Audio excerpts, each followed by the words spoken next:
Le fait que ça soit une histoire vraie, ça implique aussi que d'un coup, on ne peut pas non plus laisser son imaginaire complètement ouvert et puis chercher un peu, surtout dans l'écriture. C'est-à-dire qu'il y a quand même déjà une base qui fait qu'on est obligé de respecter une histoire et un personnage. Ce qui est bien en même temps, parce que moi, ce qui m'intéressait, c'était de piocher dans cette histoire réelle. Et le fait que ça soit une histoire vraie, toujours avoir en référence Billy Moore, le personnage principal, qui vivait à Liverpool à cette époque, donc on pouvait l'appeler.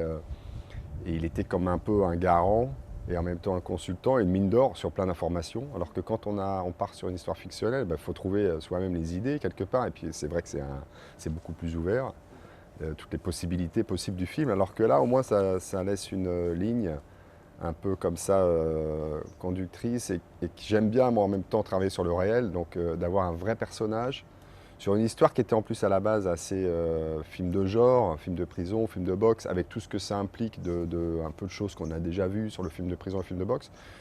Ce qui m'intéressait, c'est que justement le fait que ça soit basé sur une histoire vraie permettait d'essayer de se dire est-ce que la réalité va nous amener à la même chose que ce qu'on a déjà vu dans les films de genre, quoi. Et comment on peut décaler ça, comment ça peut être justement dans le détail, dans la précision, être plus dans le réel et dans raconter cette histoire de son point de vue que d'être dans les codes qu'on a déjà en tête pour tous ces films-là, quoi. Non, parce qu'il avait son livre, donc qui était un peu son récit, qui est plus ample, qui démarre avant, qui raconte son enfance, et puis quand il a travaillé comme cascadeur sur Rambo, par exemple, et tout ça. Mais et après, nous, on a axé plus sur la prison. On a rassemblé 2 prisons dans lesquelles il a été, on n'en a fait qu'une prison, et puis après, le construit de façon un peu plus scénaristique. Mais il n'a eu aucun problème à raconter ce qui était déjà dans son livre. On a développé plus par rapport à ça l'histoire avec le Ladyboy, qui est édulcoré, on va dire, et qui est survolé dans le film, parce que je pense que ce n'est pas forcément quelque chose qui était simple pour lui non plus d'avouer, en étant un gars de Liverpool, de se dire il y a peut-être une histoire comme ça d'amour avec un Ladyboy en prison. Donc là, je l'ai plus travaillé pour avoir des informations et d'essayer de développer cette histoire, quoi. Mais en dehors de ça, sur la violence ou ce qui a pu se passer en prison, son rapport avec les prisonniers et la boxe, il était complètement ouvert et nous a donné plein de détails après sur vraiment la façon dont ça s'est passé pour coller au plus près de ce qu'il avait pu vivre, en tout cas de l'intérieur, de se retrouver seul comme ça, immergé dans une prison où on ne comprend pas forcément le langage, les codes, en étant un étranger, un blanc, avec sa peau blanche comme ça et bien anglais de Liverpool. Comment d'un coup il se retrouve confronté à tous ces corps auxquels il va devoir se confronter, quoi.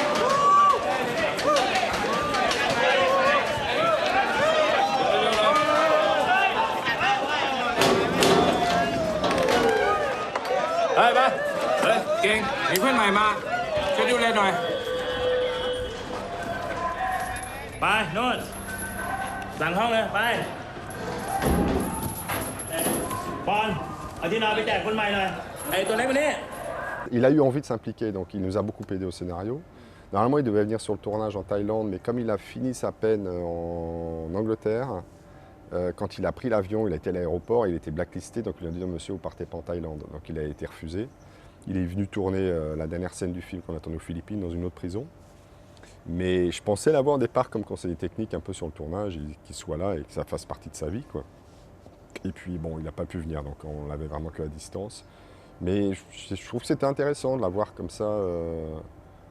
Après, il faut réussir à s'en détacher, garder, je pense, une distance et pas être complètement non plus que dans sa vision et dans ses desiderata et tout, parce qu'après on fait un film. Mais, euh, mais j'aime bien, ouais. Je pense que c'est ou l'un ou l'autre, c'est-à-dire que vraiment on se détache du personnage réel et on dit, voilà, on ne veut pas lui parler, on ne veut pas le voir, on ne veut plus avoir affaire à lui, on connaît son histoire et puis on fait notre propre histoire, ou alors l'impliquer vraiment, ce qu'on a fait sur Une prière avant l'aube. C'est quand même une catégorie de films entre boxe et prison où il y a des grands films qui se sont faits, quoi. Donc on se dit, encore un, comment arriver à faire quelque chose de différent ou qui ne ressemble pas forcément à ça. Et justement, le fait que ça soit un personnage réel m'a aidé à ça. Et en même temps, sans dévoiler le film, ce qui est assez marrant, c'est que la réalité, finalement, il y a beaucoup de choses qu'on pourrait attendre d'un film de prison, la fin, l'évasion, un film de boxe, la fin, il gagne son combat, et qui finalement sont de façon un peu différente dans le film. Et la réalité nous prouve que c'est pas forcément ce qui se passe dans la fiction au cinéma. Ça, c'était plutôt intéressant. Après, c'est sur la façon d'appréhender le film et comment le faire. Donc je me suis dit, il y a deux axes qui me plaisaient un peu par rapport à Une prière avant l'aube. C'était le côté très réaliste, donc de tourner avec des non-professionnels en Thaïlande, dans une vraie prison, et de garder ce côté documentaire que j'aime bien. Et en même temps, de travailler sur quelque chose d'assez immersif pour le spectateur, c'est-à-dire d'être vraiment du point de vue de Billy Moore, le personnage, et de ressentir de façon plus physique et viscérale son histoire dans cette prison, d'être dans quelque chose avec, de ne pas regarder le film avec une distance, mais d'être vraiment en immersion totale avec le personnage, quoi, qui me donnait un peu deux axes différents pour traiter au niveau de la forme ce film et d'en faire un peu un objet plus particulier, quoi. Ouais, Joe Cole, en fait, il se trouve qu'on a le même agent à CIA aux États-Unis, et que donc mon agent m'avait parlé de lui, qui était au départ pas simple pour financer le film parce qu'il était encore un jeune acteur. Et en même temps, il m'a envoyé deux films. Il y en a un qui s'appelait Offender, un film anglais, où il jouait un jeune prisonnier comme ça, et un court-métrage Slap, où il joue un boxeur qui se travestit le soir. Et du coup, il y avait vraiment les deux facettes de ce qu'est Billy, c'est-à-dire un côté un peu violent comme ça. Et on sentait dans Offender déjà le courage de Joe, enfin, d'y aller, de ne pas avoir peur, de se confronter physiquement un peu à son personnage et au film. Et en même temps, sa sensibilité sur quelque chose de plus intérieur et comme ça, sensible dans le court-métrage. Donc je me dis c'est bien parce qu'il a les deux facettes qu'a aussi le vrai personnage. Parce que quand j'ai accepté le film, une des premières choses, ça a été de rencontrer Billy à Liverpool et d'essayer de comprendre un peu qui il était, au-delà du livre. Et je trouve c'est quelqu'un qui a une vraie sensibilité, donc qui pouvait amener une vraie émotion dans le film. C'est ce qui était intéressant, c'est-à-dire que c'est un personnage qui peut être brut comme ça, mais en même temps qui a aussi une vraie émotion. Et qu'a vraiment retranscrit Joe. Alors, ils ont passé aussi, la deuxième étape, c'était de le présenter à Billy, d'aller à Liverpool ensemble, de voir sa famille, de passer du temps là où il était à l'école. Et donc c'était intéressant pour lui parce qu'il se créait son propre personnage à partir d'un personnage réel. Ensuite, quand Joe a tourné Peaky Blinders, sa série, ils ont tourné une partie à Liverpool, donc ils ont passé aussi beaucoup de temps avec Billy quand il était là-bas. Et comme ça, elle a construit son personnage. Et après, on appelait souvent Billy au téléphone quand on avait des questions, savoir comment le personnage aurait réagi. Pendant le cours du tournage, Joe l'appelait aussi pour comme ça rester dans son personnage et avoir sans arrêt comme référence le personnage réel, quoi. Hey yo มาดูต้นทางไว้มานี่ยาเอายาที่ไหนยาบ้าใครเนี่ย C'est mon yaba. ยาที่ทำไว้มึงไม่ใช่ใครสัตว์ยาที่สูบมาจากไหน Non, c'est à moi. Hein? C'est mon yaba. นั่นแหละตรงเนี้ยมึงเอามาจากไหนอะ Non, ça vient d'une ladyboy. บอกไอ้เหี้ยอะไรของมึงไอ้สัตว์มึงถามว่าไอ้สัตว์มึงเอาไปที่ของเฮ้ยที่ของเล็กที่ของเล็กที่ของเล็กที่สัตว์เด้งนะเด้งเหรอเล็กที่ของเด้งเหรอเด้งเหรอใจเย็นเด้งเหรอ En tout, je suis resté à peu près 1 an et demi, je pense, pour le film, donc qui a été sur plusieurs mois.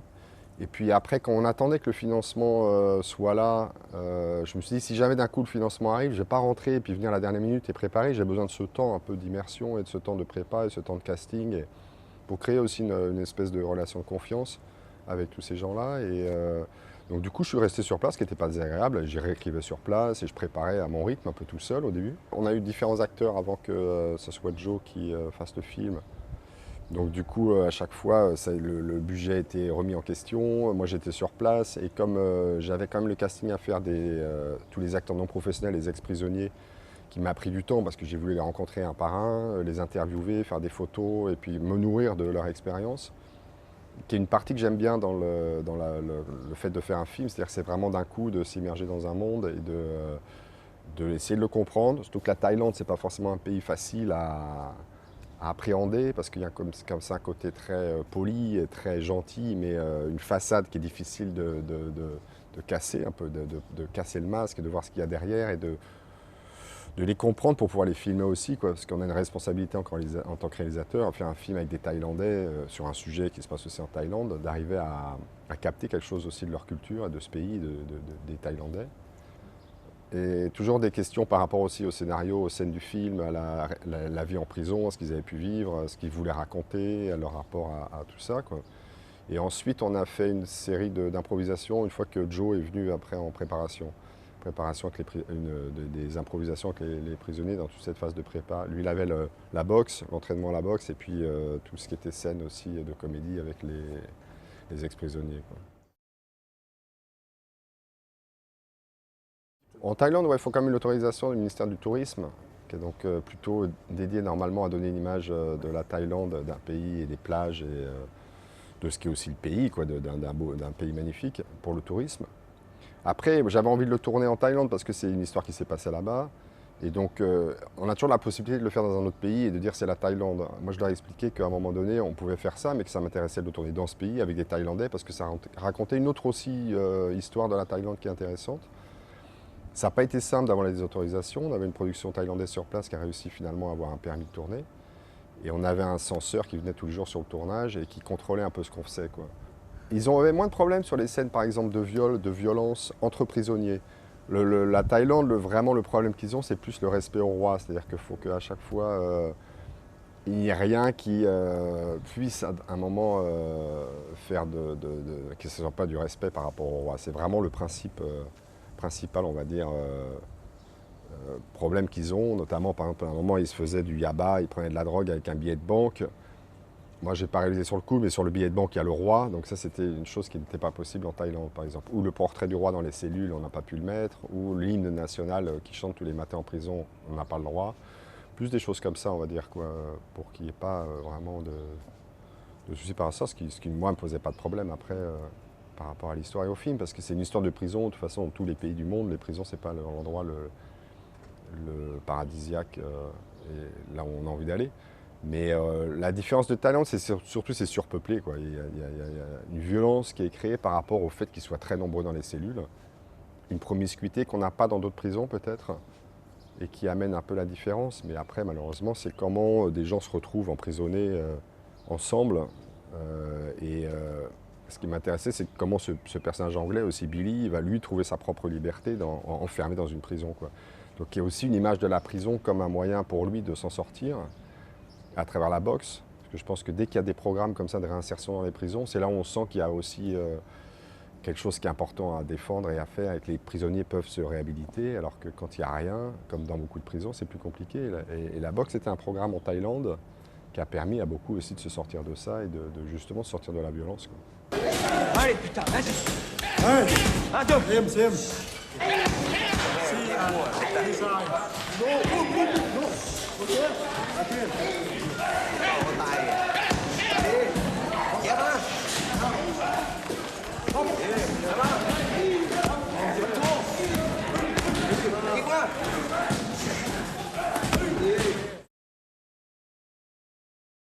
Puis on a eu la chance de tourner dans une vraie prison qui venait d'être... Tous les prisonniers venaient d'être transférés. Donc c'était comme un studio, un espace complètement vide, mais la prison était là avec toute sa vie. C'est-à-dire qu'elle en disait beaucoup plus que presque d'aller tourner dans une vraie prison. Et après, le challenge était de ramener un peu tous les anciens prisonniers à repeupler la prison, puis refaire vivre un peu tout ce qui s'était passé. Mais la prison, c'est un vrai personnage dans le film, c'est-à-dire que les murs, les textures, il restait tout dans cette prison, ce qui était incroyable parce que autant j'avais pas envie de tourner avec des acteurs sur lesquels on allait maquiller du tatouage, je voulais pas non plus tourner en studio, parce que je pense que tout ça amène un réalisme qui est difficile à recréer si on ne le fait pas à partir du réel, quoi. Mon idée au départ, c'était de tourner dans une vraie prison. Surtout quand on m'a contacté sur le film, je travaillais au Guatemala dans une prison et je faisais un programme de réinsertion et d'art-thérapie avec des mineurs dans les gangs. Donc qui était intéressant parce que ça m'a permis aussi de voir la prison de l'intérieur. Même si c'est le Guatemala, il y avait beaucoup de similitudes. Et du coup, quand on a tourné en Thaïlande, je dis il faut qu'on tourne dans une vraie prison avec les prisonniers, c'est comme ça qu'on va faire le film et tout. Et puis très vite, on se heurte quand même à un pays qui n'autorisera jamais ça. J'ai vite compris que jamais ça sera possible de faire ça en Thaïlande. Donc j'avais essayé quand même de voir dans les pays aux alentours, notamment aux Philippines, où j'avais vu sur internet cette prison à Cebu, où il y a un programme pour les prisonniers qui dansent tous sur Michael Jackson dans la cour. Il y a un programme comme ça de danse et les 1000 prisonniers participent, c'est assez impressionnant de les voir, quoi. Il y avait une vidéo sur YouTube qui était devenue virale. Donc je me suis dit, si dans cette prison il y a la possibilité de faire ça, c'est qu'il doit y avoir aussi la possibilité de tourner. Donc on a été là-bas à Cebu et puis j'ai passé du temps dans cette prison qui est philippine, donc qui est quand même différent. Et qui qui n'amenait pas suffisamment au niveau du décor de différentes cellules, comme ça pouvait être en Thaïlande. Donc c'est là où on a tourné la dernière scène du film, le combat final de boxe. Et en Thaïlande, j'avais visité une première prison qui servait pour des tournages un peu abandonnés, mais qui ressemblait un peu à une école, qui ne convenait pas. Et puis d'un coup, la production thaïlandaise sur place a trouvé cette prison à 50 km de Bangkok qui venait d'être vidée. Et quand on est arrivé, ça a été un choc parce que c'était vraiment d'un coup un décor avec tout ce qui correspondait au film, quoi. C'est-à-dire qu'il y avait vraiment les différents secteurs dans lesquels va Billy, que ce soit le gang, la boxe. Il y a eu un programme de boxe aussi dans cette prison. Les différentes cellules en bois, en ciment, et puis la cantine. Enfin, il y avait vraiment, tout était là. Donc je me dis c'est génial parce qu'après, il n'y a plus que vraiment à tourner et tout est déjà sur place. On a installé après la cantine, les bureaux de production, les costumes, tout le monde était rassemblé là. Donc on avait notre endroit, on a pu tourner tout le film dans le même endroit, mais avec une vraie diversité de cellules, de décors, qui permettaient qu'on ne se sente pas non plus que dans le même lieu pendant tout le film, parce que c'est aussi un problème sur les films de prison, c'est se dire c'est un lieu unique, donc comment je vais arriver à ce que ça évolue et qu'on ne se sente pas toujours dans la même cellule et les mêmes couloirs, quoi. Ce qui est intéressant aussi cette prison, c'est qu'elle est quand même à ciel ouvert, enfin c'est pas la prison claustro comme on peut imaginer au départ, c'est vraiment assez lumineux en même temps avec ses grandes cours, ses cellules ouvertes, en bois et tout ça, il y a un côté assez beau, exotique et beau dans la prison, qui va à l'encontre de ce qu'on pourrait aussi imaginer dans le film classique de prison, quoi, où c'est sombre, noir, et on est dans des lieux très fermés, quoi. C'est une des plus vieilles prisons. Alors, il y avait le problème de tourner là-bas pour l'équipe Thaï, c'est que ça pouvait porter malheur, c'est-à-dire qu'à un moment, il y avait encore les fantômes. Ils sont très aussi dans la croyance des fantômes et tout ça, les fantômes des prisonniers, des gens qui étaient morts sur place et tout. Donc l'équipe Thaï a fait tout un travail avant qu'on commence. Il y a eu une cérémonie qui a été faite et d'offrandes comme ça, pour qu'on puisse tourner dans cette prison et que les esprits de la prison puissent nous accepter, quoi. Ce qui était assez beau, il y a eu au début et à la fin, quoi, toute l'équipe Thaï qui est venue prier et pour qu'on puisse commencer le tournage, quoi. Un des premiers prisonniers que j'ai rencontré qui s'en est sorti lui par la boxe, et M, celui qui fait le combat dans le milieu du film, qui a passé 15 ans en prison, qui a tué 3 personnes en prison, ce qu'il explique à un moment dans la scène du déjeuner, et qui s'en est sorti grâce à la boxe et en se réinsérant justement et en devenant champion. Aujourd'hui, il est sorti, il est champion de boxe. Et lui, on a beaucoup parlé parce que son histoire en étant Thaï correspond beaucoup à celle de Billy. Il y a vraiment des similitudes entre les deux. Et comment il s'est sorti de cette violence à travers la boxe. Et il m'a aidé, il m'a présenté ses amis qui étaient des ex-prisonniers. Je lui disais, je suis intéressé par les tatouages, les ex-prisonniers, tout ça. Il m'a dit, pas de problème. Donc il a rassemblé dans son club de boxe une première série comme ça d'anciens boxeurs prisonniers. Et puis de fil en aiguille, ils ont tous maintenant Facebook. Donc j'ai commencé à regarder les photos des uns et des autres, les portraits, comme un fichier de casting. Et je suis tombé sur la photo de Kang, qui lui a le visage tout tatoué. Et je me dis, bah, lui, il est parfait, il serait bien dans le film. Donc on l'a contacté. Et il s'est investi énormément dans le film. C'est-à-dire quelqu'un qui avait déjà une présence un peu sur Facebook. Il avait 2 millions d'abonnés, il avait un groupe de musique. Une figure un peu comme ça de chef de gang, mais qui s'est réinséré, on va dire, et qui est devenu une figure publique. Et Kang m'a dit, eh ben, tu peux venir tous les week-ends chez moi. Le dimanche, je fais venir comme ça des prisonniers, et puis tu les rencontres et tu vois ceux qui t'intéressent pour le film, quoi. C'est comme ça qu'on a démarré le processus du casting, de les prendre en photo, les interviewer, de poser mes questions, de les rencontrer, de revoir ce que j'aimais bien, d'instaurer une confiance comme ça, et d'avoir Kang avec moi. Ça a été un vrai appui parce qu'il était respecté par tous les gens des gangs, et il connaît surtout énormément de monde. Donc dès que je lui disais, voilà, des gens tatoués, il m'amenait. Parfois, il y avait des gens qui étaient tatoués, mais qui étaient des tatouages qui n'étaient pas prisonniers. D'un coup, on voyait la différence, c'est-à-dire que c'était des tatouages fashion et de mode et machin, qui étaient beaucoup moins intéressants. C'était marrant parce que vraiment, je le voyais tout de suite en les confrontant les uns aux autres. Moi, c'était important que tous les prisonniers, les acteurs du film, ils lisaient ça, et puis c'était visuellement assez étonnant parce que je trouve que tous ces tatouages racontent leur propre violence, racontent leur propre histoire, racontent leurs propres démons, et que c'est coloré, mais en même temps toujours très des visions de l'enfer, des tatouages comme ça de feu, de démons, de diables, qui correspondaient bien à ce qu'il pouvait être à un moment donné aussi l'état psychique de Billy Moore, qu'à travers tous ses corps, c'est un peu son propre, ce qu'il avait, ses propres démons qui s'expriment de façon visuelle. J'avais envie de leur faire confiance, et j'ai eu raison parce que c'était les plus disciplinés, on va dire. Ils étaient là à l'heure, c'était pourtant pas simple de venir, c'était loin de Bangkok et tout, mais à chaque fois ils étaient là. Ils ont donné au mieux d'eux-mêmes vraiment dans ce film, quoi. Avec un travail, on a fait un travail avec Karine Nuris qui avait déjà fait sur Johnny Maddock, qui avait entraîné comme ça les enfants soldats sur un programme d'acteurs et d'art-thérapie pour essayer de casser un peu, de briser la glace, quoi, parce que c'est des gens très polis, très respectueux et tout. Et je me dis, il faut que vous sortiez, enfin, faut qu'on sente un peu cette violence qui sorte d'eux et qu'ils n'aient pas peur de l'exprimer. Les Thaïlandais ne se sont jamais fait coloniser, on sent que c'est un pays qui se garde comme ça, qui se protège. Et donc c'était casser ces protections pour qu'ils soient capables aussi de jouer, quoi.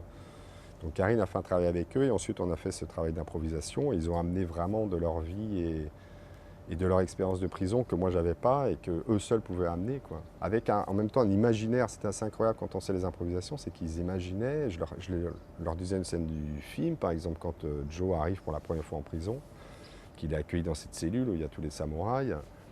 Je dis, montrez-moi comment ça se passe quand un étranger va arriver dans une cellule. Qu'est-ce que va être la première fois que vous le rencontrez, comment ça va se passer, quoi. Et eux mettaient en scène la scène dans la cellule, c'est-à-dire qu'ils me disaient, voilà, le chef il est près de la télé parce que c'est le chef donc il doit entendre et qu'il est respecté. Le nouveau venu va être près des chiottes parce que ça sent mauvais, personne ne veut y aller. On va lui poser des questions, on va savoir s'il y a des liens avec des gangs, on va essayer de l'humilier, on va voir un peu comment il réagit. Et ils faisaient ça, on faisait les impros, et puis c'est eux qui ont fait la mise en scène aussi. Et après, moi, parfois, ça durait 25 minutes pour une scène qui en durera 2 au final. Mais ils amenaient vraiment leur expérience, et moi, j'avais comme d'un coup, c'est comme si je me retrouvais en prison dans une réalité, dans une prison réelle avec des vrais prisonniers, et que c'était du documentaire, sauf que là, on le rejouait. Donc c'était pour eux aussi une façon d'exorciser un peu tous ces traumatismes, et de contrôler, et de jouer, et de s'en amuser. Et pour moi, après dire voilà, ça c'est intéressant, ça c'est pas intéressant, on concentrait et puis de refaire les scènes au moment du tournage en ayant le temps au préalable de vraiment leur expliquer, parce que j'avais toujours un traducteur thaï, on ne pouvait pas se parler directement, donc ça prend toujours du temps, on explique en anglais, ensuite c'est traduit en thaï, ensuite l'inversement, et le thaï en plus a tendance à être quand même très très long, c'est un langage très imagé, donc ça prend des heures pour expliquer des choses simples.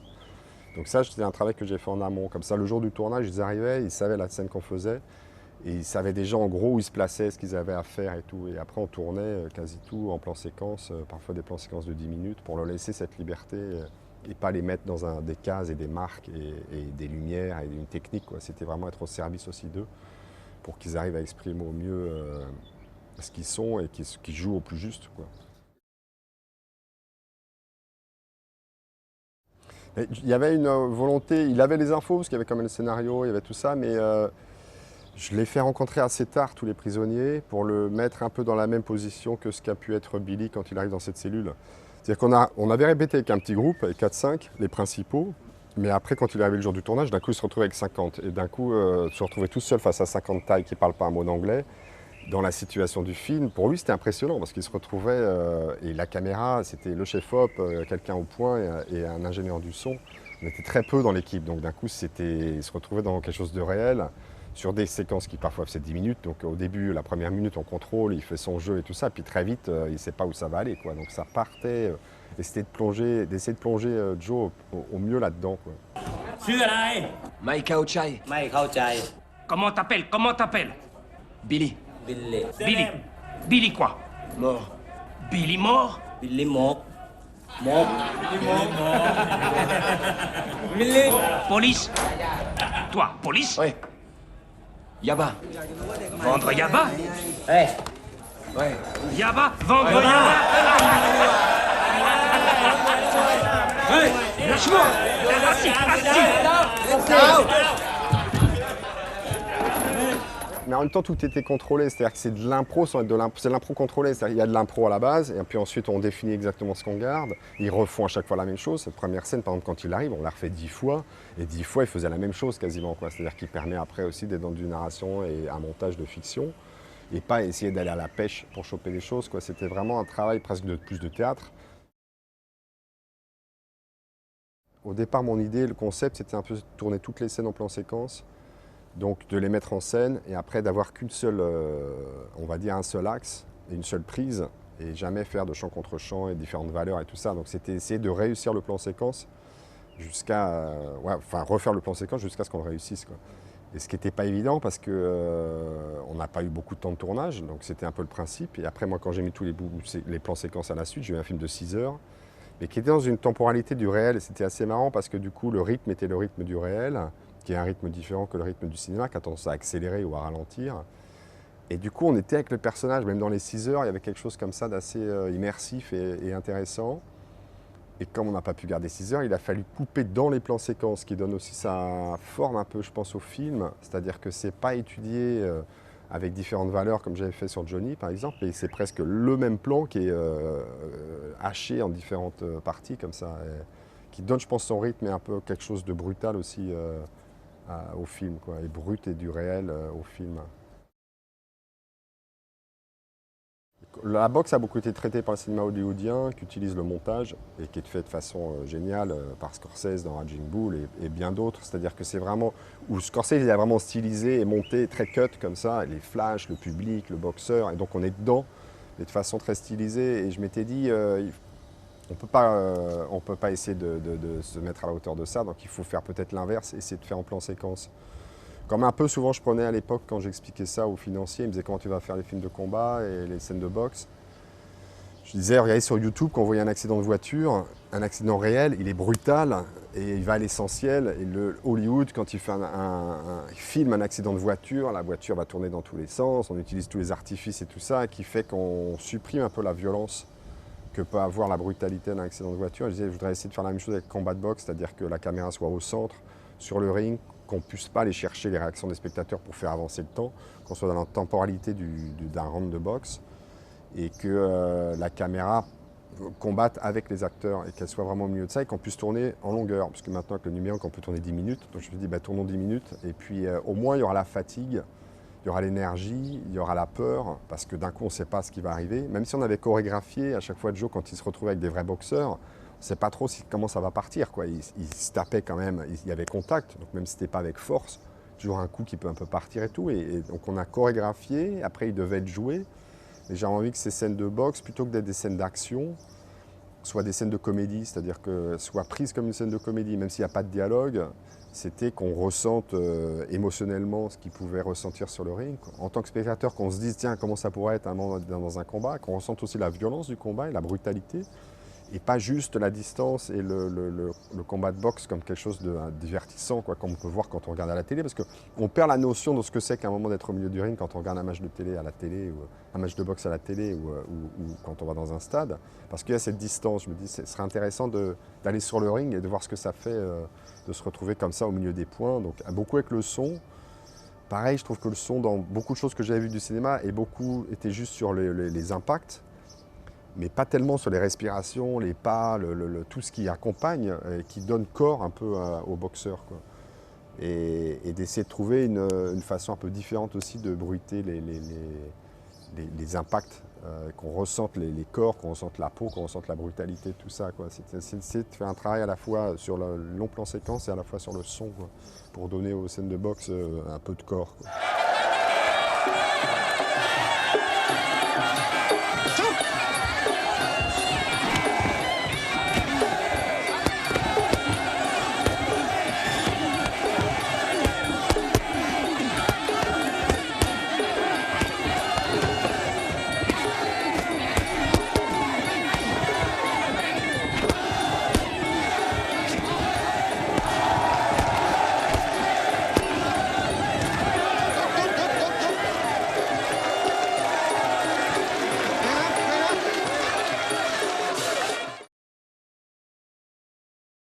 J'ai l'impression qu'en tant que spectateur, ce que j'aime, c'est ressentir, avoir une expérience au cinéma et être à la place du personnage dans l'histoire, quoi. Un peu comme la VR, la réalité virtuelle peut faire aujourd'hui. On a essayé avec la 3D, mais on n'arrive pas vraiment à être dedans. C'est-à-dire qu'on voit un peu des choses, mais ça reste, j'ai l'impression, très fictionnel.